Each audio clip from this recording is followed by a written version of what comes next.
Today we're talking about an exciting and underrated tool, and that is the UnrealReader plugin from the Foundry.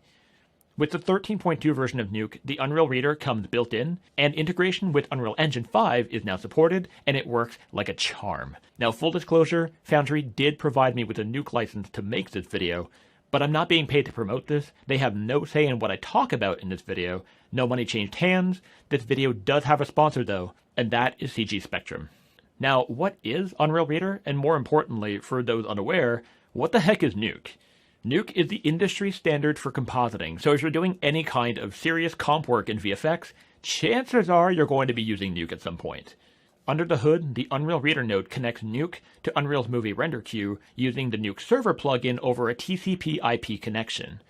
UnrealReader makes it quick and easy for you to generate live renders from movie render queue, change the render settings, control the results in Nuke by breaking down your renders into layers, render passes, even tweaking shot framing by overriding the Unreal camera. Overall, it is amazing to have this, and if you haven't been using this yet, you really should.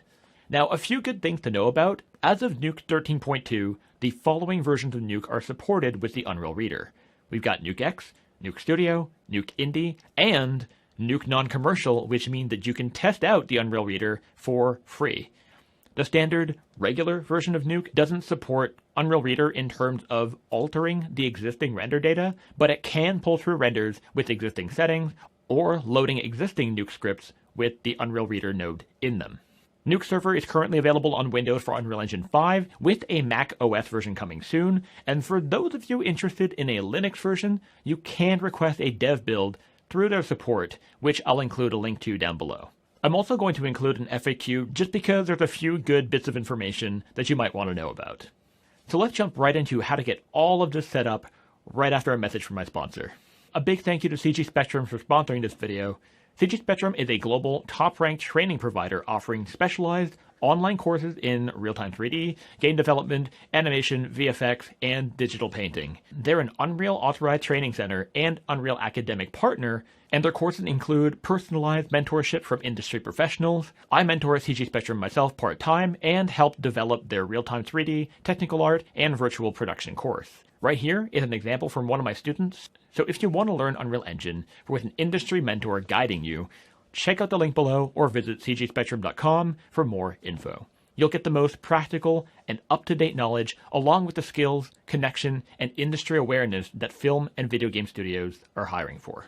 Thanks again to CG Spectrum for sponsoring this video, and with that done, let's talk about how to get the UnrealReader set up. Now, before we do anything in Unreal or Nuke, the first thing we need to do is download the Nuke server plugin that you can find in the link below.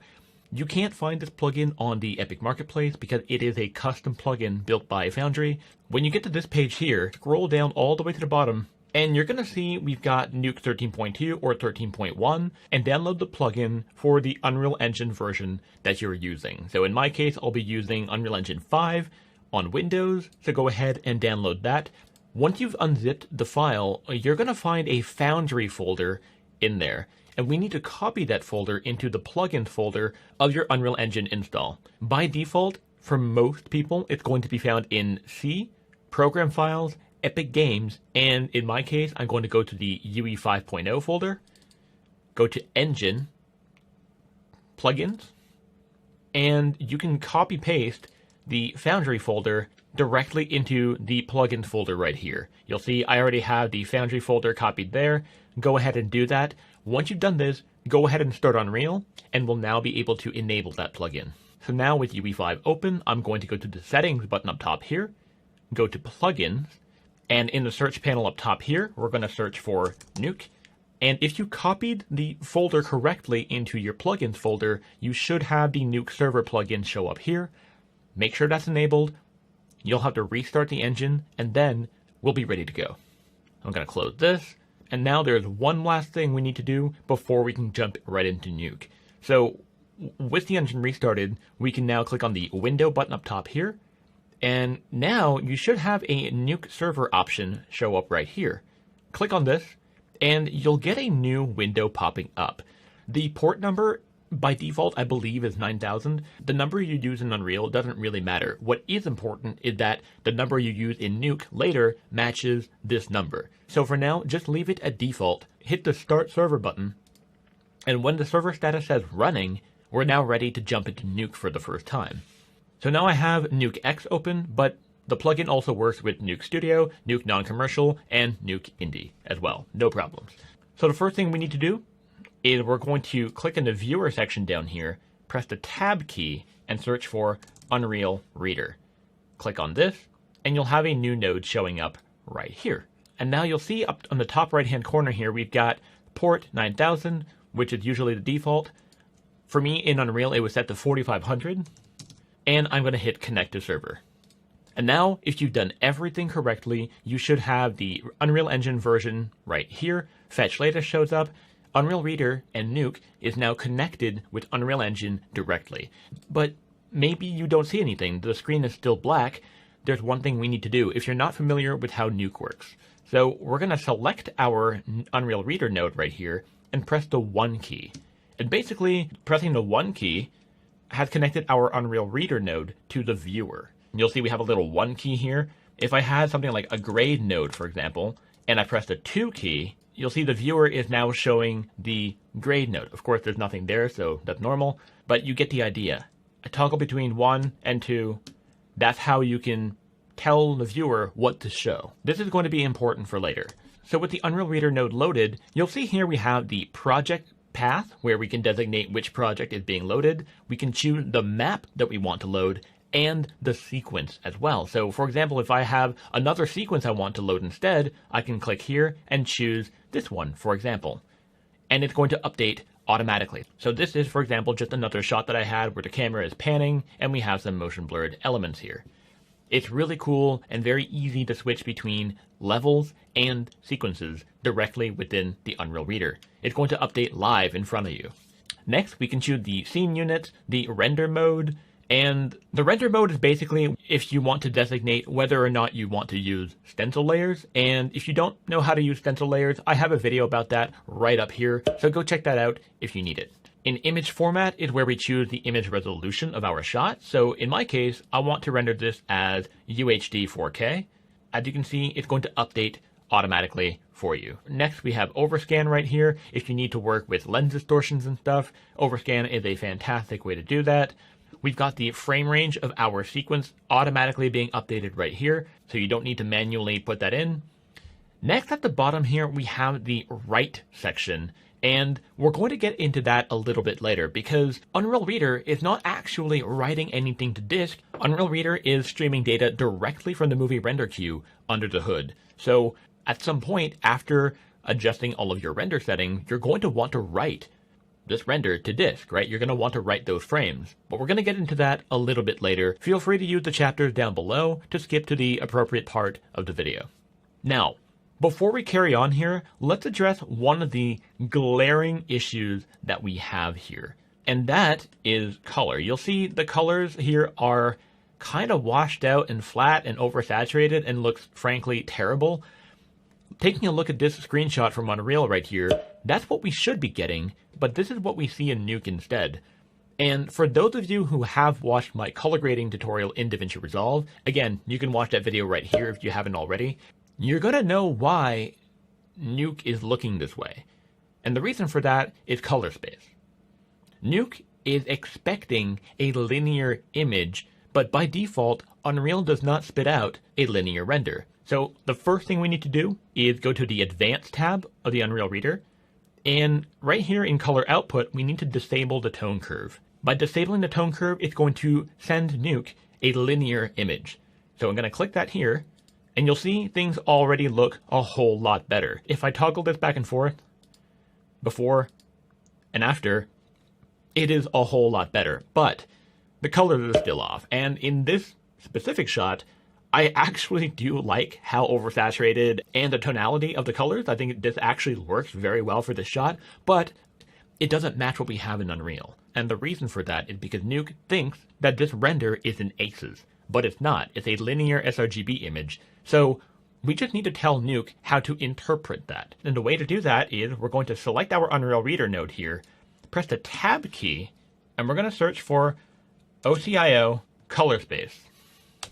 And we're going to double click on the OCIO color space node, go to Input, Color Spaces, Utility, Utility Linear sRGB. And now your render should match pretty much what you have in Unreal. And that is how you address those glaring color space issues right here. If this was a read node, we could just directly put in the input transforms of the read node, but again, we're going to get into that a little bit later.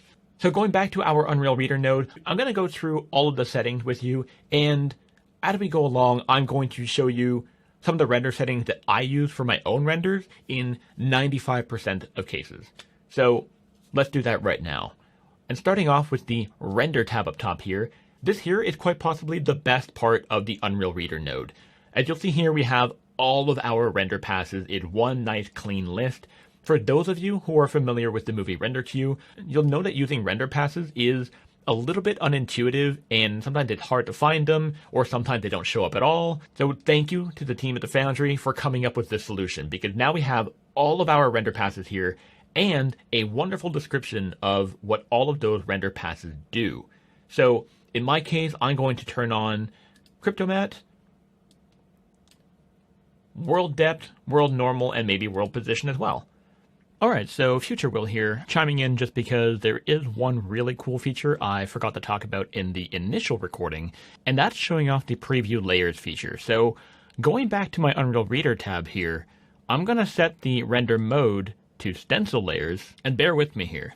With that done, going back to the Render tab here, I'm going to click on Preview Layers, and now this is going to preview our object IDs. And now by clicking the Picker Add button right here, I can hold the Control-Shift key and click to select individual objects in my scene and create my own mask that way. If you hold Control-Shift and drag, you can select multiple objects like this, and they all show up in the layer list right here, which is absolutely awesome. I can click the Picker Remove button here, Control-Shift drag to remove objects from my selection, like so. Also, by going back and setting the render mode back to full image, once you have your render passes set up here, you can visualize them by going to the RGB button over here, and you'll see we got World Depth, World Normal, World Position. By clicking on one of them, you should get your render passes showing up like so. If for whatever reason your render passes don't show up here, you can click on the Update Channel List button right here, or in the UnrealReader tab, click on Fetch Latest. Once you do that, you should have all of the render passes you chose show up in the list here. And with that said, let's get back to the original recording. Now going to the Advanced tab here, this is probably something you're going to be very familiar with if you've been using the movie Render Queue. So we've got the Deferred Rendering tab. In the Cryptomat, we determine which object IDs we want. Do you want the material, the actors, so on and so forth. The anti-aliasing sample, again, if you watch my movie Render Queue tutorial right here, you'll find I do a deep dive into which settings to use here. Now for my own sake, I usually set this to 16, and with the anti-aliasing method set to none. 16 temporal subsamples will give you a much cleaner motion blur, much better results, much better edges along your models, and 16 is usually more than enough. Sometimes I need to bump it up to 32, but it's rare. For those of you who are using Lumen, you might want to increase the render warm-up count and the engine warm-up count to something like 30 or 50, because as you're probably aware, Lumen needs a few frames to kind of settle down a little bit. So if you've rendered a shot here and you notice that there is no GI, there's no global illumination, no indirect illumination, it's probably because you don't have any render warm-up frames. So increase both the render and engine warm-up frames if you run into any issues with Lumen. Next, we got the shutter timing, color output, and the rest of these at the bottom, game overrides, high resolution. I never really touch these, I just leave it at default. If you want to disable motion blur entirely, we can click the Disable Motion Blur button right here. And next, let's go to the Camera tab over here.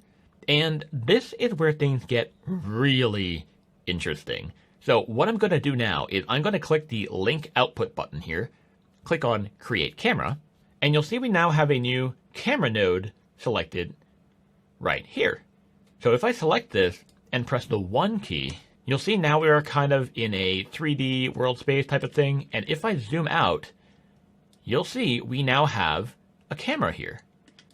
And if I scrub through the timeline here like this, you'll see this camera is actually hooked up with the camera animation that I have in Unreal in my sequence. So I animated the camera in Unreal, and UnrealReader is able to read that camera data and bring it into Nuke in a 3D space. Now, I'm not an advanced compositor, but I can tell you that having access to the actual camera that's being used in our renders is immensely powerful. It's amazing for any kind of 3D projections or any kind of matte painting work. There are hundreds of possibilities and reasons for using this, so it's absolutely awesome to have access to that data. Again, a big thank you to the team at the Foundry for coming up with this.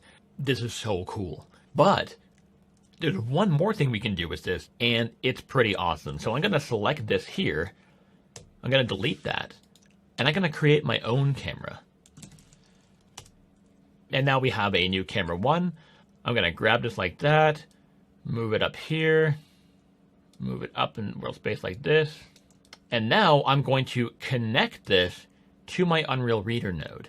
I'm going to click on my UnrealReader node or OCIO node, press the 1 key, and you'll see the camera that we just created in Nuke is overriding the camera that we have in Unreal, which means that any compositor or anyone working in post-production can create their own camera and render straight from Unreal using that custom camera. So if a compositor needs to make some small changes to the camera or its position or any of the depth of field settings, they can do that right here.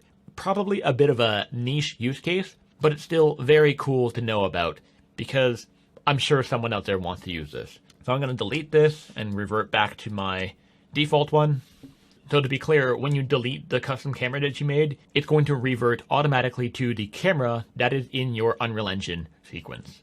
Going back to the UnrealReader node, the last tab up here is the Variables tab. And this is where we designate all of our console variables by clicking the Add button, entering your console variable, so r.screen percentage with the value of 200.